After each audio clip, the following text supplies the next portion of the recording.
அனைவருக்கும் வணக்கம். நம்ம அரடா கணிதம் சேனல்ல முந்தைய ஆண்டுகளில் கேட்கப்பட்ட போட்டித் தேர்வு கணக்குகள் பத்தி பார்த்துட்டு இருக்கோம். அந்த வரிசையில அவங்க என்ன குடுத்துருக்காங்க பாருங்க. ஒரு கோளத்தின் வளைபரப்பும் அதன் கன அளவும் சமமெனில் கோளத்தின் ஆரம் கேட்கறாங்க.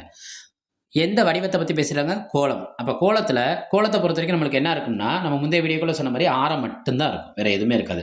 அந்த கோளத்தோட வளைபரப்பும் கன அளவும் சமம்னு சொல்லிட்டாங்க. அப்ப நம்மளுக்கு இங்க என்ன தெரிஞ்சிருக்கணும்? கோளத்தின் வளைபரப்புக்கான ஃபார்முலா தெரிஞ்சிருக்கணும்.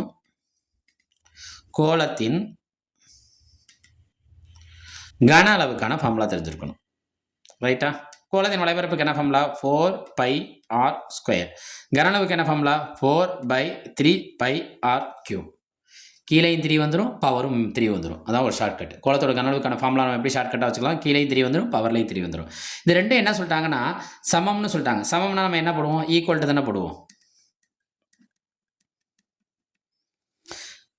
கீழே என்ன நம்பர் இருக்குதா அர்த்தம்? 1 இருக்குதா அர்த்தம். இந்த மேலே இருக்க நம்பரை மேலே இருக்க நம்பரில் அடிச்சிடலாம். இந்த பையை கொண்டு அடிச்சிடலாம். இங்கே r² இருக்குது, இங்கே r³ இருக்குது. அப்போ என்ன அர்த்தம்னா, இதை விரிவாக்கம் பண்ணுவோமா? 6 2 தடவை எழுதணும். இங்கே 6 எத்தனை தடவை எழுதணும்? 3 தடவை எழுதணும். கீழே என்ன நம்பர் வந்துடும்? 3 வந்துடும். இடையில சமப்படுத்துகிறப்ப தொகுதியும் கேன்சல் பண்ணலாம், பகுதியையும் கேன்சல் பண்ணலாம். தொகுதியில் இங்கே நம்பர் லெட்டர் இருக்குது, பகுதியில் யாருமே இல்லை. அப்போ என்ன நம்பர் இருக்கதா அர்த்தம்? 1 இருக்கதா அர்த்தம். பாருங்கள், இந்த 6 கேன்சல் ஆகுது, இந்த 6 கேன்சல் ஆகுது. நம்மளுக்கு யார் தான் தேவை? ஆரம் தான் தேவை. இந்த கீழே இருக்க முன்னிக்கிட்டு வந்தால் என்ன ஆயிரும்? மேலே வந்துடும். அப்போ ஆரம் எத்தனை அலகு? 3 அலகு. நம்ம அரடா கணிதம் சேனலை சப்ஸ்கிரைப் பண்ணி சப்போர்ட் பண்ணுங்கள். ஃப்ரெண்ட்ஸ் அண்ட் ஃபேமிலிக்கு ஷேர் பண்ணுங்கள். போட்டித் தேர்வில் வெற்றி பெறுங்க. அதுக்கு நம்ம அரடா கணிதம் சேனலை பயன்படுத்திக்கோங்க. நன்றி.